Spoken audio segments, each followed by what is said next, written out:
Gloire à l'Éternel des armées, nous bénissons le Seigneur pour le souffle de vie qu'il ne cesse de nous accorder en ce jour. Bienvenue à 1 minute de prière de ce samedi 23 août 2025. Aujourd'hui, le Seigneur a mis en mon cœur le désir de partager avec vous ce passage de 1 Corinthiens chapitre 4, le verset 12 que je lis au nom de notre Seigneur Jésus-Christ.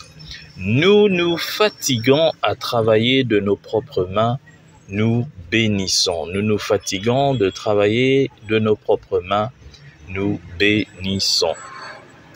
Des milliers de chrétiens travaillent dur de leurs mains jour après jour et s'efforcent à l'exemple de l'apôtre Paul de faire un travail qui soit en bénédiction à leurs semblables. Vous savez vous-même que ces mains ont pourvu à mes besoins et à ceux des personnes qui étaient avec moi.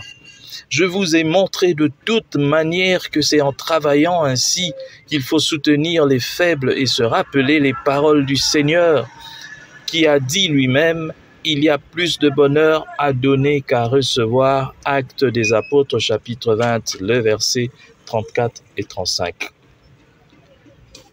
Je bénis le Seigneur pour cette parole, mais j'aimerais quand même dire un mot par rapport à tout ça.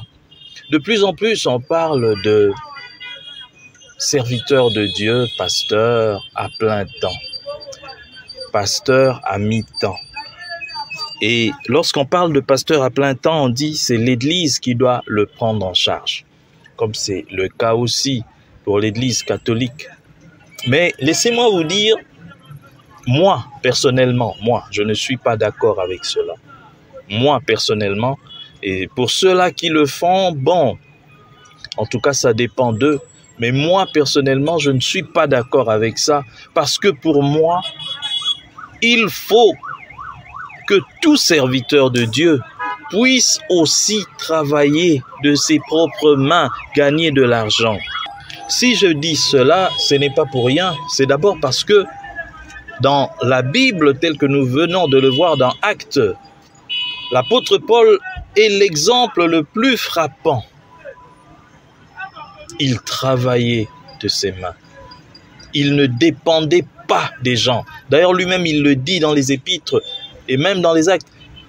Il faisait un effort pour ne pas devenir une charge pour les autres.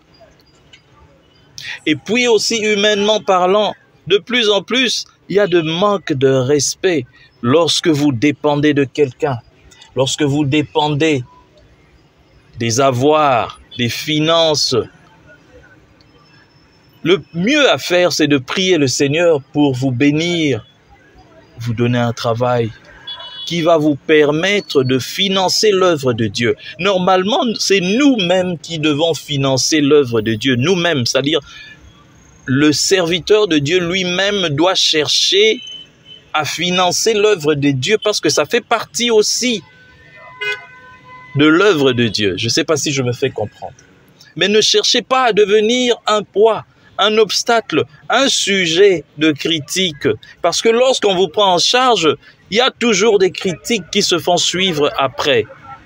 Et il n'est pas bon pour un serviteur de Dieu de devenir une pierre d'achoppement pour les autres.